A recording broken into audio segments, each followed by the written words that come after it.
Мазалайд сансрын тохиолол бүхийх үзүүвч зүйлээ. Үзүүвч нь байршлыг мэдээлэхээс гадна бичлэг хийх хүчин чадалтай. Мазалайн шилжилт хөдөлгөөн, эдэрчдэл, амьдрах орчин зэрэг биологи, экологийн онцлогийг судлах боломж олгоно. Сайн мэцхан үзэгчдээ мэдээллийн хөтөлбөрөөр танилцуулъя. Студид хөтлөгч Гамптын Баасан сур ажиллаж байна. Анхаарлаа хандуулна.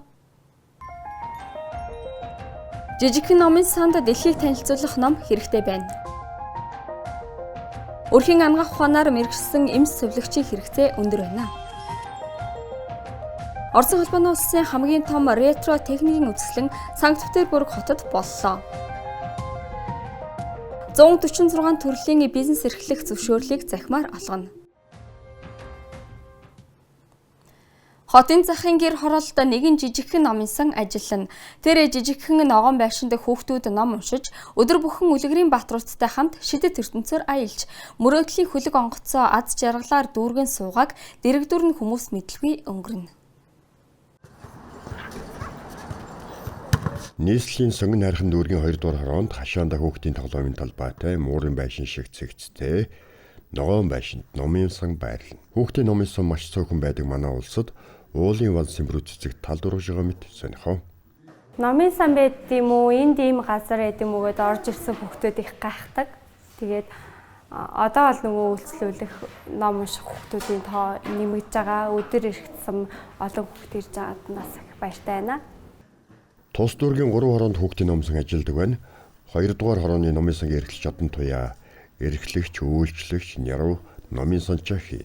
Гэтэл тэр 2 ч удаагийн хүн хагалгааны дараа хөл дээрээ боссон төрхөн биетэй яруу найрагч бүсгүй юм. Санхүүжилт байдгүй учраас номын сангаа өргөжүүлж чадахгүй юм аа. Ханаа дүүрсэн номын сантай болно доо. Эхлээд ямартай ч хүүхдүүдэд Монголынхаа зохиолчдыг танилцуулна даа гэж тэрээр ярьж байна. Бидний үед ингээ уншиж өссөн хүмүүсийн номнууд бол байхгүй. Зохиолчтой баг одооны хүүхдүүд танихгүй. Нацагд орж ийн зургийг харуулад энэ хэм бэ гэхэд мэдгүй байгаа. Тэгэхээр бас нэг тиймэрхүү зургуудыг нь бас ихний удаадаа хэвлүүлээд гаргах юутаа зорилготой. Жижигхэн номын сангийн жижигхэн үйлчлүүлэгчид өнөөдөр 60 гаруй болжээ. Хороотой танилцах тэдний аялал энд номын ертөнцид зогсолтгүй үргэлжилнэ. Номын сан дээр эзэн саж үйлчлүүлж байна. 2 сар юм уу, 1 сар ал. Хол өдлөж байгаа. Энэ номын сан ингээд суух гоё юу? Гоё. Юу нь гоё? Чимээгүй ингээ ном уншихтаа төлөвлөхөд аягүй гоё идэг. Энэ бол чиний карт шүү дээ. Алин ахтаа үзүүлдэ. Зурлагчтай. За энэ тэгээд өдөр тэтгэн уншдаг гэж шээ. 5 юм уу л байгаа. Чимээгүй ном унших төлөв юу илүү гоё шүү. Төлөвлөх чадвар нь. Хүүхдийн сэтгэл гээхэн бас ичимхээ. Тэдний гол нь зөв чиглүүлж, урин дуудаж, сэтгэлийг нь өдөөх хэрэгтэй юм аа. Орж ирнэ гэчээд 2 хүүхд орж ирэхгүй байгаадсан байхгүй. Тэгээ би ирээд яасан бэ гэдгсэн чинь гадаа шавхаатай байна, гутлаа орохоор шавхаад их гадаа. Тэгээд ингээ гутлаа тайлцруу гэдэг байхгүй. Тэгээд за болон гутлаа тайлаа орж ална гэж орж ирдгүү. Тэгээ жоохон байж байгаа чи яасан гээ асуусан чинь би омс өмсгөө мартсан байна. Тэгээд тэрнээсээ чи орж ирэхгүйсэн. Тиймэрхүү юмнууд гарна. Тэгээд нөгөө нэг карт бүглүүлж ирсэн чи бас нэг өгч мэрэгжил гэсэн дээрээ эмч болох гэж бичсэн. Номын санд ахлагын сурагчдын хувьд хичээлд ашиглах ном цөөхөн байдаг байна. Ахлагын сурагчид ямар ном хэрэгтэй байгаа талаараа ярьж байна. Нийгмийн ингээд томьёонуудын тодорхойлолтуудын хураангуйлсан юу гэдэг штеп. Тэд нэр ингээд эрдэмтдийн хэлсэн үг мөг тэдний амар хэрэгтэй байгаа. Бидал тэдэр хийх гээд суух гингүүд ингээд заавал нэгнийдээ очих хэрэг гарч чаддаг байхгүй юу? Тэгээ одоо энэ болохоор ингээд өөртөө ирээд ингээд номоо ингээд уншиж чаад бэлтгэх юм гоё. Номын сан номоор баян байх тусам хүн зүүн ихээр шавна. Улсын төсвөр ном худалдаа авах боломж 2 дугаар хорооны хүүхдийн номсонд байхгүй. Харин манай зохиолчид яруу найрагч эрдэмтэд энэ номын санг баяжуулах боломж бүрэн бий юм. Тэд хүүхдийн оюун ухааныг тэлсэн, хорвоо дэлхийг таниулсан, насанд нь тохирсон нэг ном хандилахад л энэ номын сан дүүрэх учиртай юм. Мөн ханыг нь дүүргэсэн номын тавир хийгээд өгчхүүлж. Энэ бол номын санд ирж байгаа хүүхд бүхний номын сангийн эрхлэгч одон туяагийн хүсэл юм. Тэдний хүсэл мөрөөдлийг Аист Глобал телевиз дамжууллаа. Доржин Цэнгэнжүү Евгений Павлов, Бүрүсрэнгийн марлмаа. Аист Глобал. Эрүүл мэндийн салбарын удирдах ажилтны зөвлөгөөнөөр салбарын хүний нөөцийн өнөөгийн нөхцөл байдал тулгамдж байгаа асуудлаар хэлэлцсэн саяхан. Манай сэтгүүлч энэ талаар холбогдох албаны хүнээс зарим зүйлийг асууж тодруулсан байна. Эрүүл мэндийн салбарын удирдах ажилтнуудын зөвлөгөөнөөр өнөөдөр манай улсад өрхийн ангаах ухаанаар мэргэшсэн эмч сувилагч нарын тоо харьцангуй хангалттай биш байгаа асуудлыг хэлэлцсэн байна. Өнөөдрийн байдлаар манай улсад 227 өрхийн эмнэлгийн төвөд үйл ажиллагаа явуулж байгаагаас 151 нь Улаанбаатар хотод, 76 нь орон нутагт үйл ажиллагаа явуулж байна. Өрхийн эрүүл мэндийн төвөд нь Харьяа нутагт дэвсгэрийнхэн хүн амд эрүүл мэндийн анхан шатны цогц тусламж үйлчлэгийг үзүүлдэг нарийн мэргэжлийн салбар юм. Тэгвэл өнөөгийн байдлаар манай улсад энэ анхан шатны тусламж үйлчлэгийг үзүүлдэг өрхийн ангаах ухаанаар мэргэшсэн эмч мэргэжилтнүүдийн хэрэгцээ шаардлага өндөр байгааг эрүүл мэндийн яамны холбогдох албан тушаалтан өгүүлж байна. Статистик мэдээлэлээс харах юм бол нийтдээ бол 1200 гаруй одоо өрхийн эрүүл мэндийн эмч нар бол өрхийн эрүүл мэндийн төвүүдэд ажиллаж байгаа. За энэс бол нэг 10 гаруй хувь нь л яг өрхийн эрүүл мэнд судлал гэдэг мэргэжлэр бол мэргэшсэн байгаа нь харагдаж байгаа. Мөн өрхийн эрүүл мэндийн төвүүд дээр дөнгөж сургууль төгссөн хүмүүс дийлэнх нь ажиллаж байгаагаас эмч мэргэжилтнүүдийн доктор сурвалжил хангалттай биш байгааг онцолж байна. Тэдгээр эмч мэргэжилтнүүдийн хувьд дийлэнхтэй 3 жил болоод ажлаа солих мөн дараагийн резидент сургалтанд сурах зэрэгээр доктор сурвалжилтай ажилддаг байна. Яг ер нь бол дэлхийн нийтэд бол эмч сувилагчийн хангалтыг бол 10,000 хүн амд буюу одоо 1000 хүн амд ногдож байгаа эмч мэргэжилтний тоогоор эмч ажилтны тоогоор бол авч үздэг. За Монгол улсын хувьд бол 1000 хүн амд буюу 4.7 эмч оногдоод байгаа. За тэгэхээр энэ маань бол ер нь бол эмч мэргэжилтний хангалт нь бол харьцангуй сайн байна гэж үзэж байгаа. Хангалттай байна гэж үзэж байгаа. Яг зүгээр эмч сувилагчийн харьцааг аваад үзэх юм бол нэг эмчт оногдох сувилагчтай бол бас тийм дэлхийн одоо түвшинд доогуур зүйлтэй байдаг. Эрүүл мэндийн салбарын хувьд төрөлжсөн буюу нарийн мэргэжлийн эмч нар хангалттай сайн бэлтгэгдэж тэдгээрийн дийлэнх нь том эмнэлгүүд ажиллаж байгаа гэдгийг өгүүлж байна. Одоогийн байдлаар манай улсын эрүүл мэндийн салбарт 69,000 гаруй эрүүл мэндийн ажилтнууд тусламж үйлчилгээ үзүүлж байна. Үүнээс 15,973 их эмч, 15,152 сувилагч, 1,169 их баригч, 1,635 бага эмч болон бус мэргэжилтэн ажиллаж байна. Цаашдаа тус яамны баримталж байгаа бодлого нь ерөнхий мэргэжлээр мэргэшсэн эмч нар ялангуяа өрхийн болон сумын эрүүл мэндийн төвд ажиллах анхан шатны эмч нарыг төлхөө бэлдэх бодлогыг баримтлан ажиллаж байгааг онцолж байна. Жанчуудорж Батторж, Евгений Павлов, Бүрүсүрэн Маралма, Ice Global.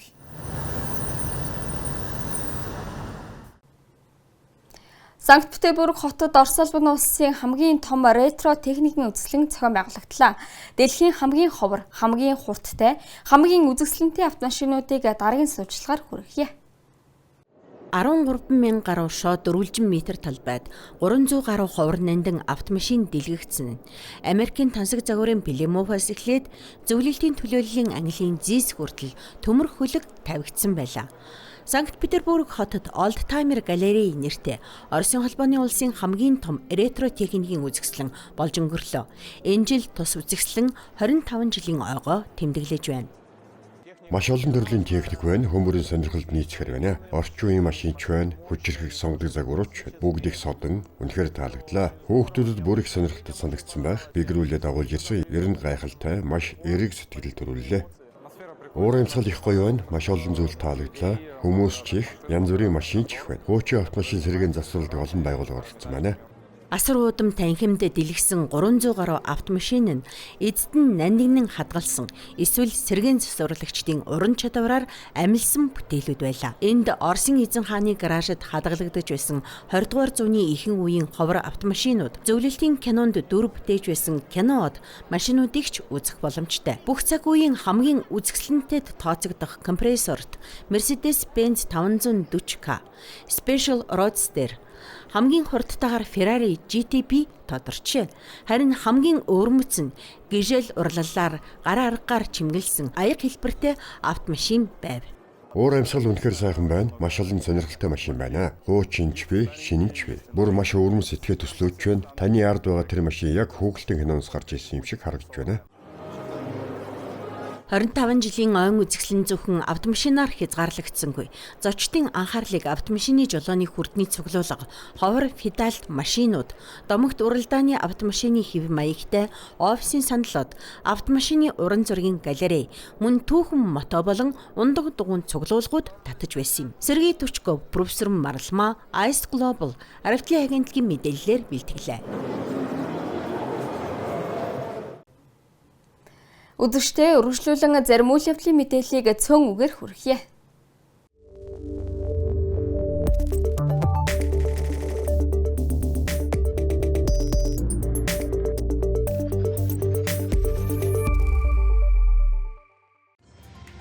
Үндэсний статистикийн хорооноос 5 жил тутам зохион байгуулдаг аж ахуй нэгж байгууллагын ээлж тооллого эхэллээ. Нийт аж ахуй нэгж байгууллагууд www.cig2026.cg-ийн цахим хуудасаар нэвтэрч шаардлагатай нэмэлт асуултад хариулснаар тооллогын мэдээлэл баталгаажуулна. Тооллогын хүрээнд аж ахуй нэгж байгууллагуудаас статистикийн мэдээ тайланг цахимаар хүлээн авах тогтмол үйл ажиллагаатай цахим системийг нэвтрүүлэхээр төлөвлөж байна. Аж ахуй нэгж байгууллагын тооллогыг бүртгэлд суурилсан аргаар буюу төрийн байгууллагуудад бүртгэлтэй мэдээлэлд үндэслэн зохион байгуулна. Түүхийн багш нарын анх дугаар зөвлөгөөнд бүх шатны сургуулийн түүхийн багш, яам, агентлаг, музейн боловсрол хариуцсан арга зүйч, мэрэгчлэн, эрдэмтэн судлаач гээд 600 гаруй хүн оролцлоо. Монгол хүн болж төрснөөрөө бахархах сэтгэлийг хүүхэд залуучуудын зүрх сэтгэлд асааж үндэсний ой санамжийг баттган бэхжүүлэхэд түүхийн багш, соён гээгөөрүүлэгч та бүхний манлайлал, үлгэр дуурайлал, үг хэл хамгийн чухал байгааг би бас онцлон тэмдэглэж байна. Монгол Улсын эрхлэгчийн эвэлдор зохион байгуулж байгаа уг зөвлөгөөнийг цаашид 5 жил тутам зохион байгуулж байхаар болжээ.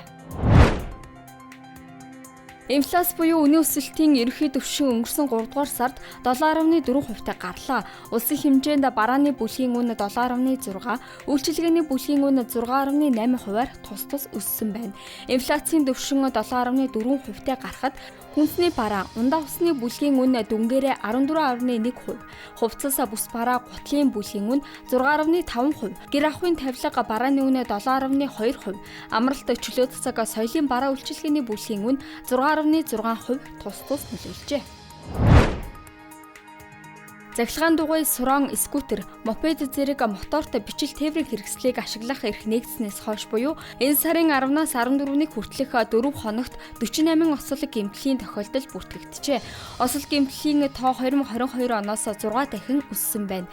Тодорхойлбол 2022 онд 50 хүн тус төвд хандж байсан бол 2023 онд 305, 2024 онд 532, 2025 онд 2792 хүн болж огцом өссөжээ. Осол гэмтэл зорчиж байхдаа анхалдсан, суудлын автомашинд мөргүүлсэн, явган зорчих үедээ мөргүүлсэн зэргээс үүдэлтэй байна. Улаанбаатараас Өндөрхаан чиглэлийн автозамыг түрэх хугацаанд хааж автозамын завсар арчлалтыг хийж байна. Тиймээс Улаанбаатар хот талаас зорчигчид зэвсэг түвшний тэг 14-р анги өнгөрөөд Мандах маркетын улсураар баруун салж, Налах дүүргийн төвөөр дамжин 4-р хорооны голын замаар зорчин, Самбартай улсураар нэвтрэн зорчсон чиглэлд Зүүн аймаг болон Тэрэлж талаас зорчигчид Самбартай улсураар зүүн салж, Налах дүүргийн төвөөр дамжин тус чиглэлд зорчихыг анхааруулжээ. Буриадад хүүхэд залуучуудын соёл амралтын хүрээлэнгийн тоглоомууд ажиллаж эхэлжээ. Гэхдээ үнэн өсжээ. Гэрийн парк дахь Юбил лейний цэцэрлэгт хүрээлэнд хүүхдүүд 100 рублээр паркийн тоглоомн дээр суух боломжтой бол харин томчууд 300 рубль төлнө. Өнгөрсөн жил 200 рубль байжээ. Одоо Тун утгагүй Улаанбаатар хотын Диво Леон дахь Оришкова парк үүд хаалгаа нээх гэж байна. Тэнд мөн үн адилхан байх магадлалтай байна. Ice Club-ийн цөөн хормын мэдээ байлаа. Ажлын амжилт хүсье.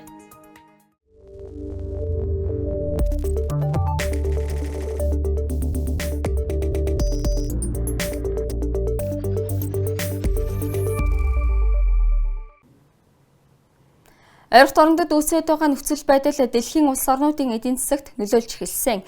Үүнээс үүдэн улс орнууд урт хугацаанд үүсэх эдийн засгийн хүндрэлийг даван туулахад чиглэсэн хариу арга хэмжээг авч байна. Тэгвэл манай улс хэрхэх вэ? Манай сэтгүүлч санхүү эдийн засгийн их сургуулийн доктор профессор эдийн засагч Бямб Хорлоогоос асууж тодруулжээ. Ойролт орондод үүсэж байгаа нөхцөл байдлаас үүдэн нэг баррел нь 90 орчим Америк доллар байдаг нефтийн үн 116-аас 120 Америк доллар болоод байна. Үүнийг дагаад дэлхийн эдийн засагт тодорхойгүй байдал үүсэж байна. Манай улсад чиглэл мэдрэгдэж эхэлсэн. Докторгүй энэ байдал удаан хугацаанд үргэлжилбэл бараа бүтээгдэхүүний үн нэмэгдэх хандлагатай байгааг эдийн засагч онцолж байна. За энэ докторгүй байдал үргэлжлэх юм бол цаашдаа бол үн нэмэгдэх хандлага бол байгаа. За гэхдээ сая бол 14 хоногийн хугацаа гэдгээр бол эргээд нефтийн бүтээгдэхүүн нэргээ буугаад эхэлчлээ. Тий. За үүнтэй холбоотойгоор бол яг нэг эргээд нөө байр суурь $90 дээр ирнэ гэсэн ийм эдийн засгийн дэлхийн эдийн засгийн бол хүлээлтгэл байх шиг байна. За энэ ч хэрэг магадлал өндөр. А хэрвээ 14 хоногийн дараагаас одоо эргээд л нөгөө энэ байдал нь үргэлжлээд эхлэх юм бол Америк одоо Ираны хоорондын тохиролцоо одоо тохиролцохгүй байдалд хүрэх юм бол энэ байдал дахиад давтагдаал эргээд үнийн өсөлт бол мэдрэгдэх нь бол ойлгомжтой байна. Монгол банкнаас инфляцийн түвшин 6.5-аас 7.5% барьж байгаа гэж ярьж байгаа ч бодит байдал дээр инфляц салбар бүрт янз бүр байгааг судлаач хэлж байна. Тухайлбал өргөн эргэлдээний бараа бүтээгдэхүүн тэр дундаа махны үн өндөр байна. Манай улс өөрийн гэсэн нефт боловсруулах үйлдвэрээ маш хурдан хугацаанд ашиглалтанд оруулах шаардлагатай. Үгээр бараа бүтээгдэхүүний үнийн хөрвөлийг зогсоож гадагшаа орсон валютын урсгалын тодорхой хувийг бууруулж чадна гэдгийг онцолж байна. Геополитикийн хувьд үнэхээр одоо даван туулах боломжгүй одоо ийм байдал нөхцөл үүсэж байгаа тохиолдолд бол одоо тэгэл шатрын нэмэгдэж байгаа тохиолдолд одоо бид нэр ямар бодлого өрөх хэрэглээ. Дорой төлөх бүрийн хэрэглээний асуудлыг ярих гэсэн үг. Цахилгаан төлж шатхан энэ дээр одоо анхаарах зайлшгүй шаардлагууд л үүсэж эхэлнэ гэсэн үг л дээ. Судлаачийн үзэж байгаагаар эдийн засгийн хүндрэл эрх намраас илүү их мэдрэгдэх төлөвтэй байна. Засгийн газар инфляц бараа бүтээгдэхүүн үнийн өсөлт болон эдийн засгийн бусад хүндрэлээс урьдчилан сэргийлэхийн тулд илүү сайн ажиллах шаардлагатай. Манай улсын эдийн засаг өсөлттэй гэж гарч байгаа ч урт хугацаанд импортыг орлох бүтээгдэхүүнийг үйлдвэрлэж эдийн засгийг солонгоруулах хэрэгтэй. Мөн төрийн өмчийн компаниудыг маш хурдан хугацаанд хувьчилж, хувийн бизнесийг дэмжих шаардлагатай гэдгийг онцолж байна. Жанжуудаж Баттарч, Евгений Павлов, Бүрслэр Марлма, Айс Глобал.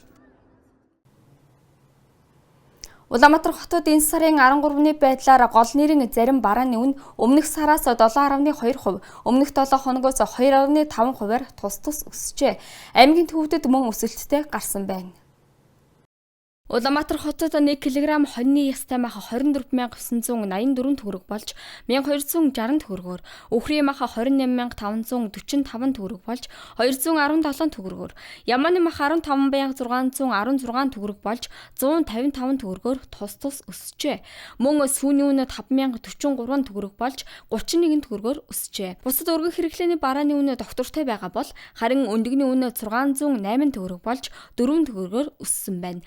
Аймгийн төвүүдэд мөн махны үн өссөнөөс гадна гурил, цагаан будаа, элсэн чихэр, дизель түлшний үн нэмэгдсэн байна. Тодорхойлбол 1 кг ястай мах 1158 төгрөгөөр нэмэгдэж 21105 төгрөг, үхрийн мах 219 төгрөгөөр нэмэгдэж 24920 төгрөг, ямааны мах 866 төгрөгөөр нэмэгдэж 17067 төгрөг тус болжээ. Мөн 1-р зэргийн гурил 1.1% өсөж 2871 төгрөг, элсэн чихэр 1.4% өсөж 4211 төгрөг, цагаан будаа 1.2% өсөж 4090 төгрөг, дизелийн түлш 8.5% өсөж 4697 төгрөг тус болсон байна. Харин сүүний үн 1.7%-аар буурч 4950 төгрөг болжээ. Одоо зөнгөлөх валютын ханшийг танилцуулъя. 14-ний өдрийн Монгол банкны хаалтын ханшаар Америк нэгдсэн улсын доллар 3573 төгрөг 26 мөнгө, евро мөнгөнд тэмдэгт 4209 төгрөг 84 мөнгө, бүгд найрамдах Хятад ард улсын йен 524 төгрөг 15 мөнгө, Оросын холбооны улсын рубль 47 төгрөг 1 мөнгө, бүгд найрамдах Солонгос улсын вон 2 төгрөг 42 мөнгө, Японы йен 22 төгрөг 47 мөнгө тус байна. Монгол Улсын засгийн газрын өнөөдрийн хуралдаанаар эрүүл мэнд, хөдөө аж ахуйн салбартай холбоотой 20 гаруй асуудлыг хэлэлцлээ. Эрүүл мэндийн салбарынхан хуучин шинэ 2 цалинтай байсан. Цалин нэмсэн ч юм шиг, нэмээгүй ч юм шиг байдалтай байсныг гацаанаас гаргаж нэг цалинтай болгожээ. Нэмэгдэл олохдоо нэмэгдээгүй хуучин цалингаас нь боддог, харин татвар шимтгэлийг нэмэгдсэн цалингдгээр боддог гэж. Энэ зургийг арилгаж цалин нэг аргачлаар бодохоор боллоо.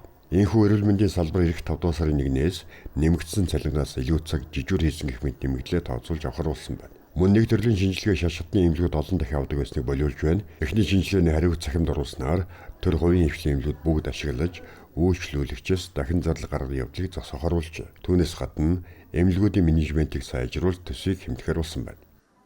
Зарим одоо эмнэлгүүд одоо юу гэдгийг захирлын ажлаа албагч байгаад байна. Энэ шаардлагагүй. Монгол улсын ерөнхий сайд хэлсэн эмч сувлагч нарыг бид нэр одоо өөрчлөлт оруулахгүй, цомтгол хийхгүйгээд эмнэлгийн одоо зардлыг өсгөхөд байгаа байхгүй юу? Түрүүн би хэлсэн эмнэлгийн захирлын ажлаа албагч байх ямар хэрэг байгаа. Тэгэхээр энэ менежментийг сайжруулах зарчмаар ба тодорхой хэмжээний зардлыг хэмнэ 20 тэрбум хэмнэгдэнэ. Энэ удаагийн засгийн газрын хуралдаанаар жижиг дунд үйлдвэрийн сангийн зарц цуулалт, эргэн төлөлт зэрэг олон зүйлийг шинжилэн боловсруулахар болсон байна. Жижиг дунд үйлдвэрийн сангийн зээлийн хугацаа 5 жил байсныг уртасгаж 7 жил болгох оруулсан байна. Ингэснээр эргэн аж ахуйн нэгжид оногдож байгаа сарын эргэн төлөлтийн дүн буурна гэж тооцжээ. Мөн дотоодын үйлдвэрлэгчдийн бараа бүтээгдэхүүнийг төрийн худалдан авалтад оруулахар болсон байна. Худалдан авалтыг цахим сүлжээгээр дамжуулан явуулна. Энэ бол нөгөө ноосны салбар, ноолуурын салбар, текстилийн салбар тийм ээ. Дээрээс нь одоо Монголд бол одоо ажлын гутлыг манай үйлдвэрлэж байгаа гутлын бараг 90% нь ажлын гутал байна. Энэ ажлын гутлаа бид нар дотоодынхоо үйлдвэрлэлээс хангаадах юм бол нөгөө арьс шир маань өөрөө эргэлтэнд орно, үн цэн суух. Ийм одоо чухал агуулгатай тогтоол одоо энэ засгийн газрын тогтоол гарсан гэдгийг бас би товчхон хэлчихье гэж ингэж бас бодож байна. Засгийн газрын түрүү 7 оны уралдаанд гарсан алдан даалгаврын хүрээнд 7000 орчим тонн дизелийн түлшийг хуучин үнээр аж ахуйн нэгжүүд олгосон байна. 100000 тонн болохоор ажиллаж байна гэлээ. Мөн 130 тэрбум төгрөгийн хөнгөлөлтөд зээлэг тариаланчд олгохоор болсон зээлийн олголтуудаа бас хүртээмж муу талаар аж ахуйн нэгжүүд гомдол гаргасан юм. Тэгвэл арилжааны банкудаа тохиролцсны үр дүнд 200 тэрбум болгож өсгөжээ. Ингэснээр зээл газар тариалан эрхэлдэг эргэн аж ахуйн нэгж бүрд чигт хүртээмжтэй хүрнэ гэж тооцож байна. Өөр нэг чухал шийдвэр нь 146 төрлийн бизнес эрхлэл зөвшөөрлийг захимаар болгох шийдвэр юм. Энэхүү ажлыг ерөнхий сайдын санаачлан хэрэгжүүлж байгаа чөлөөлөй санаачлалын хүрээнд хийж гүйцэтгэхэр болж байна. Фитнес, кофе шоп, гуталчин, ойдолчин зэрэг эрсдэл багтаа үйлчлэгээ бизнесийн үйл ажиллагаа эрхлэж байгаа иргэд маань бизнест өөрийнхөө хүсэлтээ өгөнгүүт Монгол Улсын засгийн газраас тухайн бизнесийг эрхлэх үйл ажиллагаанд хэрэгтэй шаардлагатай хууль тогтоомж холбогдох мэдээллийг бол иргэний өөрийнх нь улсын бүртгэлтэй хувийн мэйлээр эсвэл Монголигаар эсвэл SMS хэлбэрээр мэдээлэл хүргүүлж ажиллана. Иргэд төсөлтэй гаргаж захимаар зөвшөөрөл авч үйл ажиллагаагаа эхэлснээс хойш холбогдох мэргэжлийн байгууллагын мэргэжлүүд очиж зөвлөгөө өгч хяналт тавьж ажиллах юм байна. Өөрөөр хэлбэл зөвлөн туслах үйлчлэгийг үзүүлдэг болно. Доржин Цэнгинжүү, Бүрүсрэнгийн марлмаа, Аист Глобал. Манай улс галт тэргийн хөдөлгөөн зохицуулах нэгдсэн удирдлагын төвтэй боллоо. Тус төвийн барилга ашиглалтад орсноор 2027 оноос бүрэн хүчин чадлаараа ажиллаж эхлэх юм. Харин тэр хүртэл шаардлагатай мэрэгчлэлтнийг үе шаттай бэлтгэж мэрэгжүүлэх юм байна. Галт тэргийн хөдөлгөөн зохицуулах нэгдсэн төв саяхан нээлттэй хэллээ. Уг төслийг зам тээврийн яам, сангийн яам болон бүгд найрамдах Солонгос улсын олон улсын хамтын ажиллагааны байгууллага хамтран хэрэгжүүлсэн байна. Талууд 2021 онд уг төслийн хилэлцээрийн протоколыг анх байгуулсан бөгөөд уг төслийн хүрээнд барилгын зураг төслийг 2022-оос 2023 онд боловсруулж, барилга угсралтын ажлыг 2024 оны 3 дугаар сард эхлүүлэн 2026 оны 3 дугаар сарын 20-ны өдөр улсын комист хүлээлгэн өгч ашиглалтад оруулаад байна. Энэ төслийн хүрээнд бүгд найрамдах Солонгос улстай хамтраад бол Солонгос улсын засгийн газрын бүцэлтгөө тусламжаар энэ барилга барих дээр нь түрүүгийн ярддаг төмөр замын өнөөгийн байгаа сүлжээг хянах энэ төсөл мөн энэ тамхитан байгуулалтын хүрээнд хийгдэж байгаа. Бидний төлөвлөж байгаагаар бол 2026 онд багтаагаад энэ системийг угсарч суурилуулах энэ ажлыг хийж гүйцэтгэх төлөвлөлөд ажиллаж байгаа. Тус төв ашиглалтад орсноор салбарын аюулгүй байдал, үр ашиг, шуурхай ажиллагааг дэвшлүүлэх чухал ажил бүгдэлтэй. Цаашид үйл ажиллагааг нь өргөжүүлж засгийн газар зам тээврийн яамны зүгээс шат дараатын арга хэмжээнүүдийг авч хэрэгжүүлнэ. Бүгд найрамдах Солонгос улс Монгол улсын зам тээврийн салбарын хамтын ажиллагаа зөвхөн төмөр замаар хязгаарлагдахгүй. Авто тээвэр, агаарын тээвэр, логистикийн салбарт өргөжин тэлнэ. Тодорхойлбол авто замын удирдлагын ухаалаг систем нэвтрүүлэх, агаарын тээврийн либералчлал болон логистикийн төвүүдийг байгуулахад олон чухал төсөл санал санаачлагыг хамтран хэрэгжүүлэхээр болжээ. Төслийн хүрээнд нийт 5 жилийн хугацаанд бол бид нар мастер төлөвлөгөө гаргасан байгаа. Бид нар цаашдаа хийх ажил маань болохоор мастер төлөвлөгөө 1, 2, 3, 4 дугаар шат гэж явж байгаа. Өнөөдрийн байдлаар болохоор бидний барилга дээрээ 5 сард бол ирнэ. Эрэхтээ 4 давхурт нь бол төслийн хүрээнд нийлүүлэгдэж байгаа тоног төхөөрөмж гэж байгаа. Тоног төхөөрөмжүүдээс хууршлуулад тэгээд мастер төлөвлөгөөн дээр байгаа дарааллын дагуу ажлаа үргэлжлүүлж явахаар төлөвлөж байна. Уг төслийн захиалагчаар зам тээврийн яам, хэрэгжүүлэгчээр төмөр замын газар ажиллажээ. Харин санхүүжилтийг бүгд найрамдах Солонгос улсын олон улсын хамтын ажиллагааны байгууллага хариуцжээ. Барилгын зураг төслийг MSL хариуцлагатай хувьцаат компани хийж, хяналтыг Can хариуцлагатай хувьцаат компани, барилга угсралтын ажлыг Mandalt Construction хариуцлагатай хувьцаат компани тус гүйцэтгсэн байна.